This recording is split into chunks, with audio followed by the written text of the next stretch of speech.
আমার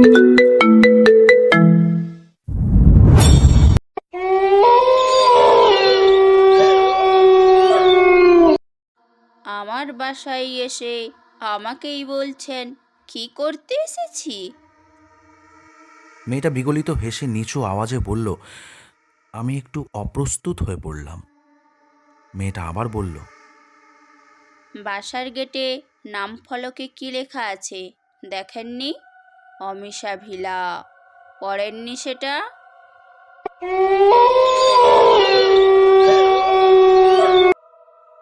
প্রশ্ন করে মেয়েটা আমার দিকে তাকিয়ে রইল।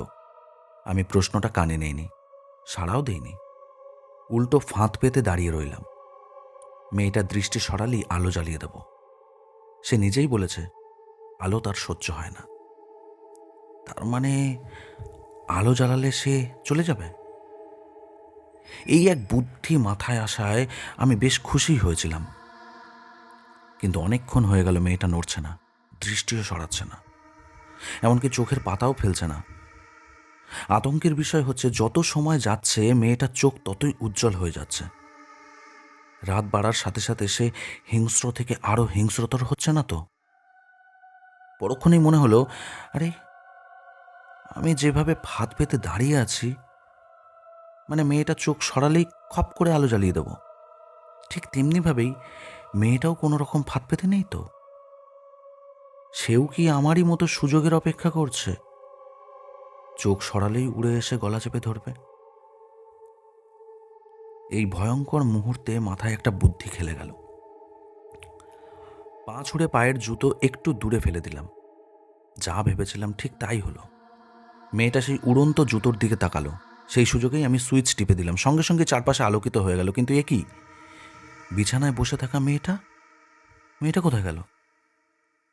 পুরো ঘর খুঁজেও যখন মেয়েটাকে পেলাম না, তখন স্বস্তির নিঃশ্বাস ফেলে ঢুকঢুক করে পানি খেয়ে শুতে যাব ঠিক তখনই মনে হলো জানালার পর্দাটা অস্বাভাবিকভাবে নড়ছে। কাচের স্লাইড উইন্ডোতে কে যেন জোর করে বাইরে থেকে খোলার চেষ্টা করছে। সেই সঙ্গে জানালার ওখান থেকে কেমন কেমন যেন খচখচ করে আওয়াজ আসছে। আমি ভয়ে ভয়ে এগোলাম। জানালার পর্দার ফাঁক দিয়ে বাইরে তাকাতেই দেখি বাইরে কিছুটা দূরে কে যেন দাঁড়িয়ে আছে। অন্ধকারে তার মুখ ঠিক দেখা যাচ্ছে না, তবে মানুষটা খুঁড়িয়ে চলছে, এগিয়ে আসছে ধীরে ধীরে আমার দিকে। আমার কপাল বেয়ে এক ফোঁটা ঘাম মেঝেতে পড়ল। বাড়িটা এতক্ষণে নিস্তব্ধ যে আমি বোধহয় সেই ঘামের ফোঁটার পড়ার টুপ শব্দটা পেলাম। দূরে কোথাও বিকট আওয়াজ হলো। ট্রান্সমিটারের গন্ডগোল বোধহয়, বিদ্যুৎ চলে গেল। আমার গায়ে ধাক্কার মতন লাগলো। সঙ্গে সঙ্গেই মেঝেতে বসে পড়লাম। মেয়েটা, সেই মেয়েটার ছায়া আবারও বিছানার উপর ভেসে উঠল। মেয়েটা রুষ্ট গলায় বলল, আলো জ্বালাতে মানা করেছিলাম না? আপনি এত অবাধ্য কেন মিস্টার আরজু? বাঁ হাতের পিঠ দিয়ে কপালের ঘাম মুছতে মুছতে বললাম, এটা আপনার বাসা? তা আগে জানতাম না। জানলে কখনো এই বাড়িতে আসতাম না। আমাকে মারবেন না প্লিজ। আমি কাল সকালেই এই বাড়ি ছেড়ে চলে যাব। আপনি বললে এই দেশ ছেড়েই চলে যাব। কানাডায় পাড়ি জমাবো চিরতরে। আর কখনো এই দেশে ফিরবো না, কখনো না। মেয়েটা ধীরে ধীরে আমার বিছানা থেকে নামলো। পা টেনে টেনে এগিয়ে এসে বাঁ হাত দিয়ে আমার ঘাড়ে আলতো চেপে ধরে ফিস ফিস করে বলল, আমাকে মনে পড়ে? এরপর আমার কি হলো তা জানি না, কেবল এতটুকু মনে আছে, আমি বাধ্য শিশুর মতো কোমল গলায় বললাম, মনে পড়ার কথা বুঝি? কে আপনি বলুন তো? ঠিক তখন চারপাশ থেকে ফজরের আজানের ধ্বনি ভেসে আসলো। সঙ্গে সঙ্গে মেয়েটার পুরো শরীর ধোঁয়ার মতন মিলিয়ে গেল। আমি জ্ঞান হারিয়ে ফ্লোরে ঢলে পড়লাম। জ্ঞান হারানোর আগে ভেবে রেখেছিলাম যদি কোনোভাবে মেয়েটার হাত থেকে বেঁচে ফিরতে পারি, যদি এই ভয়ঙ্কর পরিস্থিতি থেকে নিজেকে রক্ষা করতে পারি, তবে কাল ভোর হতেই এই বাড়ি ছেড়ে চলে যাব। এরপর যত দ্রুত সম্ভব চলে যাব কানাডায়। মার সম্পত্তি যাচ্ছে যাক, প্রাণের চেয়ে স্মৃতি কখনোই বড় হতে পারে না। নিজে বেঁচে থাকলে তবেই তো স্মৃতিকে আঁকড়ে ধরা যাবে। জ্ঞান ফিরতেই ঘাড়ে মাথায় টনটনে ব্যথার অনুভব করলাম। আমার পুরো শরীর মেঝেতে পড়ে আছে, মাথাটা দেয়ালের সাথে বাঁকা হয়ে হেলান দেওয়া। উঠে দাঁড়াতে গিয়ে অনেকটা কষ্ট পোহাতে হলো। সারা শরীর ব্যথা করছে, বিশেষ করে এই মাথার পেছন দিকটা। অজ্ঞান হয়ে যখন পড়ে গিয়েছিলাম তখন তখন বোধহয় মাথাটা শরীরের দেওয়ালের উপর পড়েছিল। অজ্ঞান হয়ে পড়ে গিয়েছিলাম তখন বোধহয় মাথাটা সরাসরি দেওয়ালের ওপর পড়েছিল। এ কি, চারিদিকটা ভালো করে তাকিয়ে দেখি ভেতরটা শুকিয়ে গেল। ঘরটা বৈদ্যুতিক বাতির আলোয় আলোকিত, তবে তবে কাঁচের জানালার বাইরে ঘন অন্ধকার। দেয়াল ঘড়িতে 11:59। রাত 11টা। কতক্ষণ অজ্ঞান ছিলাম আমি? দ্রুত ছুটে গিয়ে বালিশের নিচ থেকে ফোন বের করে দেখি তারিখ দেখাচ্ছে 13ই সেপ্টেম্বর। তার মানে একটানা 20 ঘন্টা অজ্ঞান ছিলাম আমি। ডং ডং শব্দ করে দেওয়াল ঘড়িটা বেজে উঠল। সময় রাত 12টা। দেয়াল ঘড়িটা বেজে ওঠার সঙ্গে সঙ্গে বিদ্যুৎ চলে গেল। অন্ধকারে ঢেকে গেল চারপাশ। দরজা জানালা বন্ধ থাকা সত্ত্বেও এক পশলা হিম শীতল হাওয়া আমার পুরো শরীর ছুঁয়ে গেল। সেই হাওয়া বয়ে চলার শাঁ শাঁ শব্দের মতো আরও একটা শব্দ শুনতে পেলাম, সেই দারোয়ানের গলার আওয়াজ। সাবধানে থাইকেন। শত চেষ্টা করেও ফোনের আলো জ্বালাতে পারলাম না। ফোনটা আপনা আপনি বন্ধ হয়ে গেছে।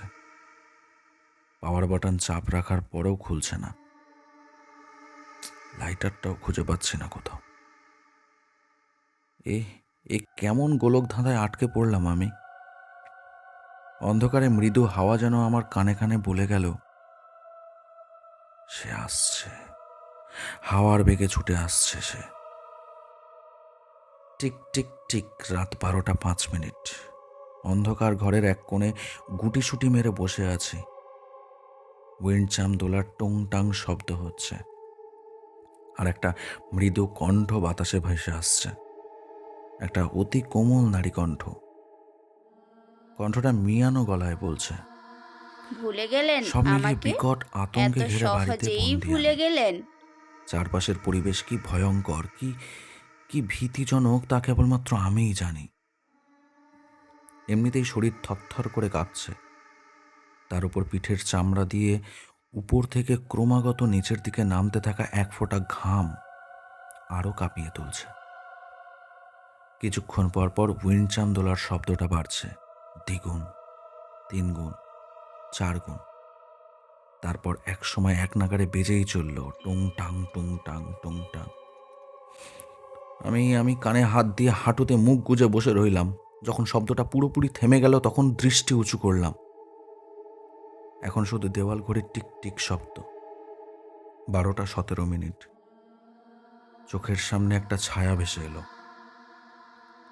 ছায়া বললে ভুল হবে, ওটা একটা মানুষ না, ঠিক ঠিক মানুষও নয়, ভূত কিংবা প্রেতাত্মা। হ্যাঁ, এরকমই কিছু একটা হবে। তবে সেটা একটা মেয়ে, এবং সেই মেয়েটাকেও আমি চিনি। তার নাম আমিষা। এর বাইরে তার ব্যাপারে আর কিছু জানি বলে এই মুহূর্তে মনে পড়ছে না। সত্যিই ভুলে গেছেন আমাকে? আমি আমার সামনে হাঁটু গেড়ে বসে কোমল গলায় জিজ্ঞেস করলাম। আমি নিরুত্তর বসে রইলাম। সে আমার মাথায় আলতো করে হাত রাখল, আর তখনই আমি কি যেন একটা দেখতে পেলাম। বহু বছর আগের কোনো এক পুরনো স্মৃতি বোধহয় আমার চোখের সামনে ভেসে এলো। কিন্তু এক পলকে কি দেখেছি আমি? মনে করার চেষ্টা করুন। মেয়েটা বলল। তার এমন কণ্ঠ শুনে আমি বেশ অবাকই হলাম। এতকাল যত প্রেতাত্মা অশরীরের গল্প শুনেছি সবখানেই বলা হয়েছে প্রেতাত্মারা উগ্র টাইপের হয়। তাদের কণ্ঠস্বর খুবই ভয়ানক, যা শুনলেই লোকে ভয়ে প্যান্ট পর্যন্ত নষ্ট করে দেয়। অথচ অথচ এই মেয়েটার গলার আওয়াজ খুব মিহি। অন্ধকারে ভয় লাগছে ঠিকই, তবে তবে তার কণ্ঠের জন্য নয়। ব্যাপারটা যেমন গোলমেলে তেমন বিস্ময়কর। মেয়েটা আবার আমার মাথায় হাত রাখল। আবারও চোখের সামনে সেই একই দৃশ্য দেখেছি। একটা মেয়ে, একটা ছোট্ট ফ্রক পরা মেয়ে। না না না না না না, ছোট্ট নয়, একদম ছোট্ট বলা যায় না। মেয়েটার বয়স ওই 15 কি 16 হবে। তবে ফ্রক পরেছে বলে একটু ছোট লাগছে। একটা ছাতা বগলে নিয়ে মুখ ভার করে দাঁড়িয়ে আছে, আর তার চারপাশেই দাঁড়িয়ে আছে একটা লোক।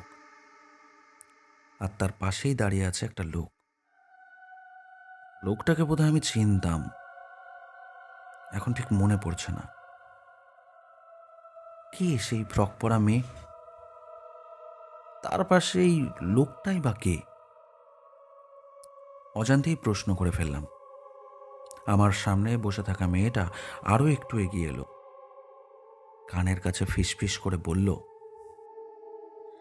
আমি আর আমার খুনি। বলেই হাওয়ায় মিলিয়ে গেল। এরপর আমার মনে যে পরিমাণ প্রশ্নের ঝড় বইল তার হিসেব বোধহয় এক জীবনে দেওয়া সম্ভব নয়। তবে এটুকু তো পরিষ্কার যে এই মৃত মেয়েটাকে আমি কখনোই আগে দেখেই অনেক আগে থেকেই চিনি।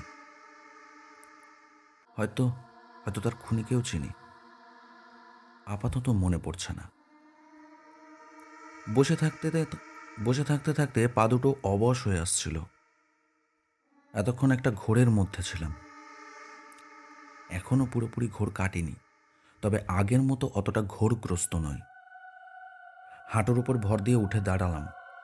পকেটে হাত দিতে লাইটার পেয়ে গেলাম। লোকে বলে চোর পালালে নাকি বুদ্ধি বাড়ে, আমার ক্ষেত্রেও ঠিক তাই ঘটেছে। মৃত মেয়েটা অর্থাৎ আমিষা চলে যাবার পর মনে পড়েছে লাইটার আর কোথাও নয়, আমার পকেটে ছিল। মোমবাতিতে আগুন দিতেই একটা প্রশ্ন মাথায় এলো, আমিষা কি সত্যি সত্যি চলে গেছে? বিষয়টা লক্ষ্য করার জন্য জানালার কাছে গেলাম। ব্যাপারটা আত্মঘাতী হতে পারে, তবে কখনো কখনো মানুষ এতটাই কৌতূহলী হয়ে পড়ে যে নিজের মৃত্যু অবধি পরোয়া করে না। আমার বর্তমান অবস্থা অনেকটা সেই রকম। তবে জানালায় উকি দেওয়ার আগে একবার দেওয়াল ঘড়িতে চোখ বুলিয়ে নিলাম। রাত 1:04। এবার জানালার পর্দা একটু সরিয়ে দিতেই যা দেখলাম, হার্টের পেশেন্ট হলে বোধহয় সঙ্গে সঙ্গে অঘটন ঘটে যেত। কাঁচের জানালার ওপাশে শূন্যে ভেসে আছে এক এক ঘন কালো অন্ধকার ছায়া। আমাকে আমাকে দেখা মাত্রই ছায়াটা আস্তে আস্তে মাটিতে নেমে গেল। এরপর এরপর পা টেনে টেনে কোথায় যেন মিলিয়ে গেল, আর আমি ধীরে ধীরে মেঝেতে পড়ে গেলাম। আলো, এক অপ্রত্যাশিত ভোর। আমিষা ভিলার গোলক ধাঁধায় ফেসে যাবার পর আবারও আমার জীবনে ভোর হবে তা তা কল্পনা অতীত ছিল। সকাল 9টা। আমিষা ভিলার মালকিন রেবা বেগম মাথা নিচু করে বসে আছেন। তিনি কেবল প্রাতঃস্নান সেরে বাথরুম থেকে বেরিয়েছেন। তখনই আমি এসেছি, যার ফলে তার চুল শুকানোর কাজটা আর হয়ে ওঠেনি। ভেজা চুল বেয়ে ফোঁটা ফোঁটা জল টপ টপ করে পড়ছে। তাকে দেখে এখন আর মাঝবয়সী ডিভোর্সি ভদ্রমহিলা মনে হচ্ছে না, মনে হচ্ছে সদ্য যৌবনে পা দেওয়া এক কিশোরী। এদিকে তার শোবার ঘর থেকে কিছুক্ষণ পরপর একজন লোক হাঁক দিচ্ছেন।